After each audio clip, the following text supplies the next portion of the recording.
guys, this is Sarah Waterlily716 and today I'm starting a new series on my channel called Back to Basics, and today I'll be doing a video on how you can French braid your own hair.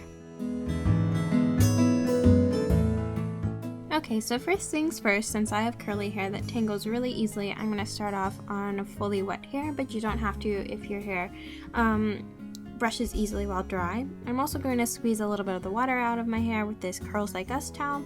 It's just a nice cotton towel that helps prevent frizz. It's great.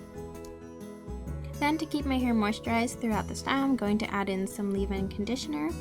I'm using this one from Sally's, and this is great especially if you have dry hair. Next, I'm going to part my hair to the side. If you prefer, you can just keep your hair all brushed back and not have a part. Then I'm going to make sure my hair is completely detangled, and I'm using this brush by Goody. Make sure you just have a brush so that you can really shape your hair as opposed to a large thick brush. So I'm just combing back my hair, making sure I have no tangles, and as well I'm combing my hair back away from my face in the direction that it's going to need to be in for the braid.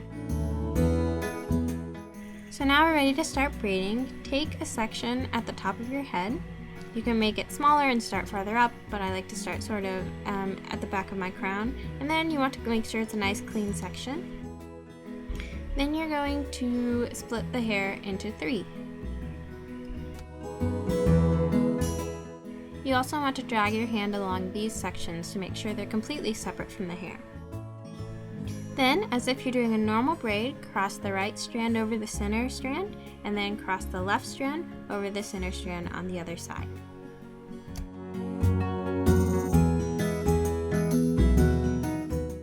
So here's what we've got completed the first step. Always start by braiding regularly at least once. Okay, now we're going to start French braiding. So what I'm going to do first is transfer all of the strands to what is my left hand for you guys. And if you'll notice, I'm putting each section of hair between a different finger so that I can control each of these sections and keep them separate.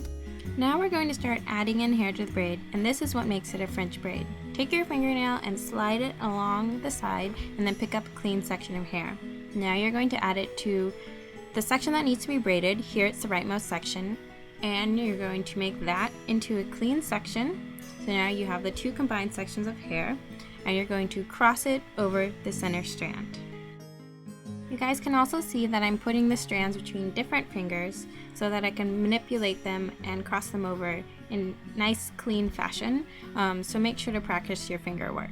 Next, I'm going to transfer the hair all to the right hand, and we're going to add in hair on the opposite side, the left side for you guys. So just grab some hair from the left side and add it to the leftmost strand, like so, and then we're going to cross the leftmost strand over the center. Okay, so I'll go over the process again. To start working on my right side, I'm going to transfer all the hair to my left hand. Then I'm going to pick up some hair from the right side and add it to the rightmost strand. Then we're going to cross that rightmost strand over the center, just like normal braiding, like so, keeping everything nice and neat and not losing hold of any strands, which is where practice comes in. And then we're going to do the same thing on the other side, pick up some hair from that side and add it to the leftmost strand and cross it over the middle. So now you want to repeat this process until you've finished adding in hair, and just remember to always add hair to the section that needs to be braided. As well, try and keep your hands nice and close to your scalp, especially towards the end, so you get a nice tight braid. If your hands and arms get tired, which they may, just lean over and you can relieve some of that pressure before you keep braiding. Once you've added in all of the hair, just start braiding normally, bringing the strands over each other in a 3-strand braid. For long hair like me, you want to carefully transfer all the strands to one hand and then flip the hair over.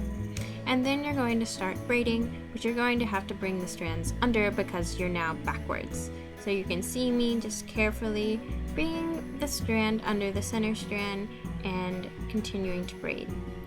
Basically, you're going to be braiding the same way, but you're moving the strands under instead of over like you were when your hands were behind your head. Once you've finished your braid, tie it off with a hair tie so it doesn't come undone, and congratulations, you just learned how to French braid. One way that I make sure that my French braid looks good in the back is to just take a small mirror so I can look in my big bathroom mirror behind me. Next, I'm just going to take some water to smooth down the frizz that is cropped up as my hair dries a little.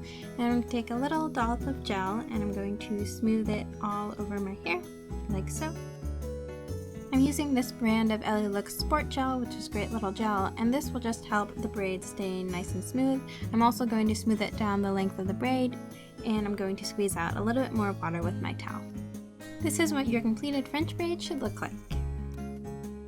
So if you're going to sleep on this braid, then the best thing to do is to use a satin sleep cap, or you can sleep on a satin pillowcase.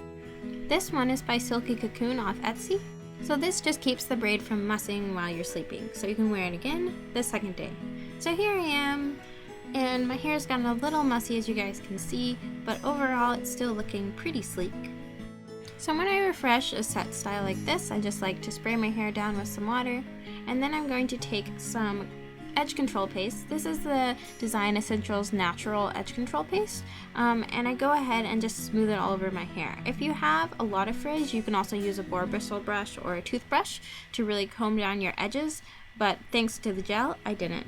I also am going to take some bobby pins and I'm going to clip up any flyaways that I have.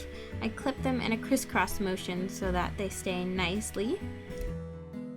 I'm also going to rebraid my hair so it looks a little bit nicer. I don't like to rebraid the whole braid, but this is just fine. And that's it. This is how the French braid looked when I wore it the next day. Okay, so since my hair has layers and it tends to get a little bit mussy no matter what I do, I'm going to show you guys one of my favorite styles for wearing a French braid. All I do is remove the single braided stuff, and you can see the beautiful curl pattern that gives. I remove it up to where I stopped French braiding, and then I just put in a hair tie. It's so easy and it looks really pretty. This style will work well if you have layers or for short hair. So good luck learning how to French braid. It's really just a matter of practice and looking over the instructions. As well, here are some French braid hairstyles that use the French braid on my channel. Feel free to check them out. And yeah, see you guys later. Bye!